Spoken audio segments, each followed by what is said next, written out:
Hello मित्रों, नमस्कार। मैं हूं अनुज वर्मा और आप देख रहे हैं लक्ष्य संधान। लक्ष्य संधान के इस मंच पर आप सभी सुधी दर्शकों का हृदय दिल से अभिनंदन है। मित्रों, आज के इस वीडियो में जो आप तक पहुंचाया जा रहा है, इसमें लिंग, उसकी परिभाषा तथा उसके विभेद, इस पर चर्चा की जाएगी। लगभग 9-10 मिनट का वीडियो है। पूरा विश्वास है हमें कि यदि आप इसे अंत तक देखेंगे तो यह प्रकरण लिंग, उसके विभेद, उसकी पहचान, ये आपको बिल्कुल समझ में आ जाएगा। इसलिए निवेदन है कि कृपया इस वीडियो को अंत तक देखें, अपनी प्रतिक्रिया कमेंट के माध्यम से और अपना सहयोग, अपना आशीर्वाद, अपना स्नेह इस लक्ष्य संधान को लाइक और सब्सक्राइब करके हमें प्रदान करें। तो देखिए आज का वीडियो। आज के इस वीडियो में हमने आपको लिंग और उसके भेद ये जानकारी उपलब्ध कराने का प्रयास किया है। तो लिंग जो मूल रूप से लिंग शब्द है वो संस्कृत भाषा से शब्द है लिया गया है। इसका अर्थ होता है चिन्ह अथवा निशान। फिर भी परिभाषा के लिए हिंदी में हम देखते हैं तो लिंग ऐसे शब्द जो संज्ञा अथवा सर्वनाम की व्यक्तिवाचक पहचान, व्यक्तिवाचक जाति का बोध कराते हों, उन्हें हम लिंग कहते हैं। ऐसे शब्द जो संज्ञा अथवा सर्वनाम की व्यक्तिवाचक जाति का बोध करवाते हैं उन्हें हम लिंग कहते हैं। अब हिंदी में इन लिंगों का जो प्रकार है वो 2 प्रकार के हैं, पुल्लिंग और स्त्रीलिंग। तथा संस्कृत में अगर इनके प्रकारों की बात करें तो यही प्रकार संस्कृत में 3 हो जाते हैं, पुल्लिंग, स्त्रीलिंग और नपुंसक लिंग। तो हिंदी के जो लिंग हैं यानी कि 2 पुल्लिंग और स्त्रीलिंग, उन पर आज हम चर्चा इस वीडियो में कर लेते हैं। फिर संस्कृत की बात करेंगे तो आगे नपुंसक लिंग पर भी बात कर लेंगे। फिलहाल पुल्लिंग को हम देखते हैं। पुल्लिंग ऐसे शब्द जिन शब्दों से हमें किसी भी पुरुष जाति का बोध होता है, जिन शब्दों के माध्यम से हमें पुरुष जाति का बोध होता है, उन शब्दों को हम पुल्लिंग कहते हैं। जैसे उदाहरण के लिए लड़का, डंडा, घोड़ा आदि। फिर जिन शब्दों से हमें स्त्री जाति का बोध हो जाए, उन शब्दों को हम स्त्रीलिंग कहते हैं। जैसे लड़की, गंगा नदी, यमुना नदी, मिठाई, खटाई, चटाई, ये सब शब्द जो हैं स्त्रीलिंग बोधक शब्द हैं। ये हिंदी के लिए है। हिंदी में फिर से हम समझ लें, लिंग जिन शब्दों से हमें किसी भी शब्द के संज्ञा और सर्वनाम, जिन शब्दों के माध्यम से संज्ञा और सर्वनाम की व्यक्तिवाचक जाति का बोध होता है, उन शब्दों को हम लिंग कहते हैं। अब हिंदी में ये लिंग 2 प्रकार के होते हैं, संस्कृत में ये लिंग 3 प्रकार के होते हैं। हिंदी में जो लिंग 2 प्रकार के हैं वो पुल्लिंग है और स्त्रीलिंग है। जिन शब्दों के माध्यम से पुरुष जाति का बोध हो जाए वो पुल्लिंग, जिन शब्दों के माध्यम से स्त्री जाति का बोध हो जाए वो स्त्रीलिंग। उदाहरण मैंने आपको बता दिए। पुल्लिंग का अगर उदाहरण हम देखें तो जैसे लड़का है, घोड़ा है, गधा है, हाथी है, शेर है, चीता है। स्त्रीलिंग की बात करें, किताब है, मिठाई है, लड़की है, नदी है, ये सब स्त्रीलिंग हो गए। इन दोनों शब्दों के अलावा जब किसी तीसरे भाव का अंतर्बोध होता है, न स्त्री हो न पुरुष हो, इसके अलावा कोई अंतर्बोध अगर हमें हो रहा है तो उसको हम नपुंसक लिंग कहते हैं। यह संस्कृत का विषय है, संस्कृत में इसको हम जोड़ करके आपको पढ़ाएंगे। इसके अलावा लिंगों की कुछ विशेष पहचान होती है जिसको हम सामान्य रूप से देखते ही पहचान जाते हैं और हमें बहुत ज़्यादा दिमाग लगाने की आवश्यकता नहीं होती है। उन शब्दों को हम कैसे पहचानें, उसकी कुछ मोटी मोटी पहचान हम आपको बता दे रहे हैं कि आपको सामने शब्द आते ही आप तुरंत बता दीजिए ये लिंग स्त्रीलिंग है अथवा पुरुषलिंग है। इसको आप समझने के लिए बहुत कुछ करना नहीं है, थोड़ा सा मोटी मोटी बातें हैं वो दिमाग में बैठा लेना। जैसे सभी पेड़ों के नाम सदैव पुल्लिंग ही होते हैं। इसमें तुलसी एक अपवाद है, इसके अलावा सभी पेड़ों के नाम हमेशा पुल्लिंग ही होते हैं। उदाहरण के लिए आम, नीम, जामुन, कैथा, शीशम, पाकर, पीपल, बरगद, साल, साखू, सिकोया, जितने भी पेड़ आपको आपके सामने दिखाई पड़ेंगे वो सब पुल्लिंग ही होते हैं। तुलसी एक इसमें अपवाद है। इसके अलावा अगली हम बात करें तो जितनी भी धातुएं हैं सभी पुल्लिंग ही होती हैं। उदाहरण के लिए सोना, चांदी, हीरा, मोती, पारा, जस्ता, सीसा, ये सब जो भी धातुएं हैं, एल्युमिनियम, कांसा, तांबा, ये सब जो भी है ये सब पुल्लिंग है। इसको आपको याद नहीं करना है। अर्थात सभी पेड़ों के नाम जैसे सामने आए आप समझ जाइए पुल्लिंग है। जितनी भी धातुएं हैं अगर धातुओं के नाम सामने आए आप समझ जाइए कि पुल्लिंग है। इसके अलावा जितने भी द्रव होते हैं, जितने भी द्रव हैं सारे द्रव पुल्लिंग होते हैं। आपके सामने किसी भी द्रव का नाम अगर ले लिया जाए बिना विचार किए आप बता दीजिए कि यह पुल्लिंग ही होगा।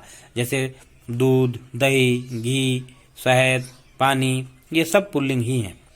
इसके अलावा जितने भी देश हैं सभी देशों का नाम पुल्लिंग ही होता है। सभी देशों का नाम पुल्लिंग है।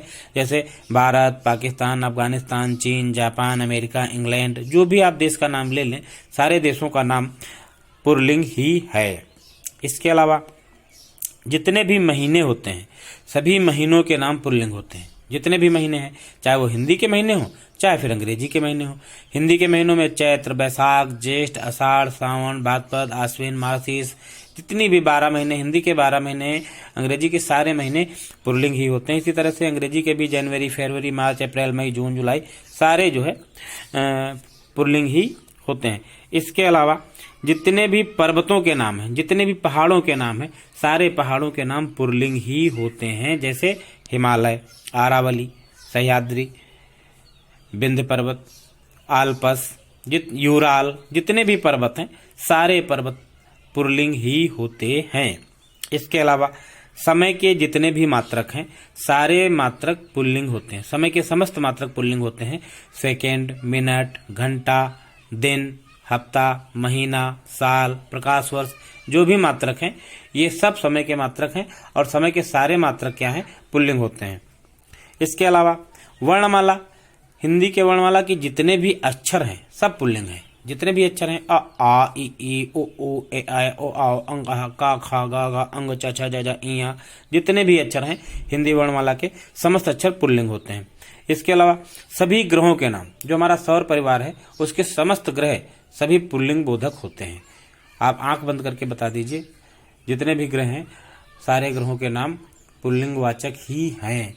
बृहस्पति, शनि, शुक्र, वरुण, मंगल, जो भी है ये सब पुल्लिंग ही होते हैं। तो ये तो पहचान हो गई पुल्लिंग की, मोटी मोटी पहचान है। मैं फिर से एक बार आपको मोटा मोटा बता देता हूँ। लिंग ऐसे शब्द जिनसे किसी भी संज्ञा अथवा सर्वनाम के व्यक्तिगत जाति का बोध हो वो शब्द लिंग कहलाता है। संस्कृत से लिया गया लिंग, इसका शब्द जो है इसका अर्थ होता है चिन्ह अथवा निशान। हिंदी में 2 प्रकार के होते हैं लिंग, पुल्लिंग और स्त्रीलिंग। संस्कृत में 3 हो जाते हैं, यही पुल्लिंग, स्त्रीलिंग और नपुंसक लिंग। हिंदी में हमने बताया आपको जिन शब्दों के माध्यम से किसी भी संज्ञा अथवा सर्वनाम के पुरुष जाति का होना बोध होता है उसे हम पुल्लिंग कहते हैं। जैसे लड़का, घोड़ा, गधा। स्त्रीलिंग जिन संज्ञा अथवा सर्वनाम शब्दों का बोध हमें स्त्री जाति के रूप में हो रहा हो उसे हम उन शब्दों को हम स्त्रीलिंग कहते हैं। जैसे लड़की, नदी आदि। फिर मैंने पुल्लिंग के लिए कुछ विशेष पहचानें बता दी आपको। सभी पेड़ों के नाम, सभी धातुओं के नाम, सभी द्रवों के नाम, सभी देशों के नाम, सभी महीनों के नाम, सभी पर्वतों के नाम, सभी वर्णमाला के सभी अक्षरों के नाम और समय के सभी मात्रकों के नाम, सभी ग्रहों के नाम, ये पुल्लिंग होते हैं।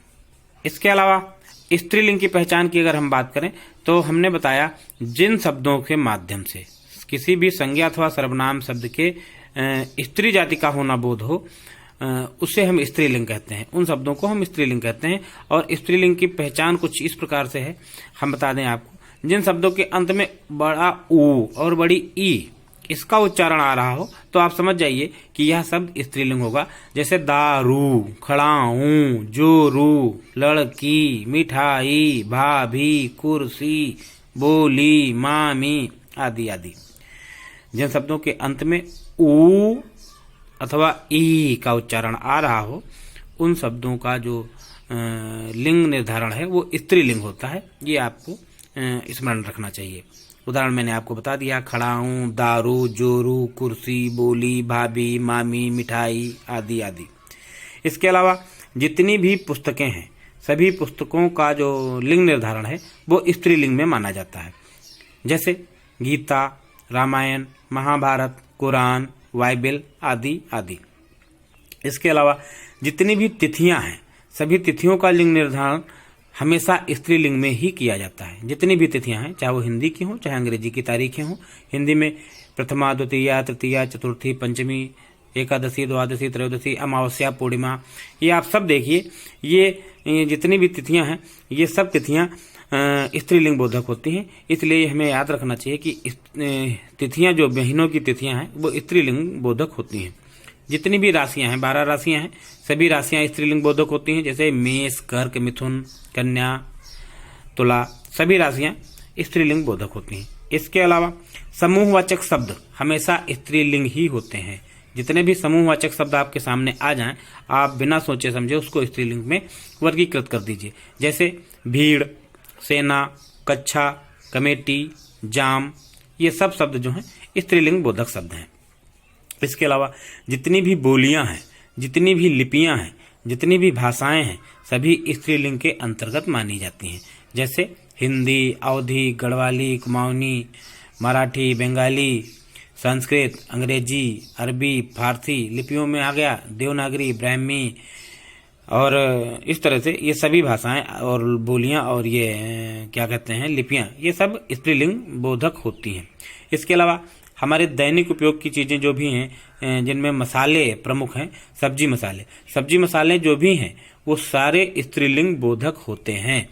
ये बहुत ही बड़ी पहचान है। सब्जी मसाले सारे स्त्रीलिंग बोधक होते हैं। जैसे हल्दी, धनिया, मिर्च, काली मिर्च, इलायची, दालचीनी, ये सब, हींग, ये जितने भी शब्द हैं, लौंग, ये सब शब्द मसाले से जो भी संबंधित हैं, जितने भी मसालों के नाम हैं, ये सब स्त्रीलिंग बोधक होते हैं। इस प्रकार से आज का ये वीडियो पूरा हुआ। हमें पूरा विश्वास है कि आपको यह वीडियो पसंद भी आया होगा।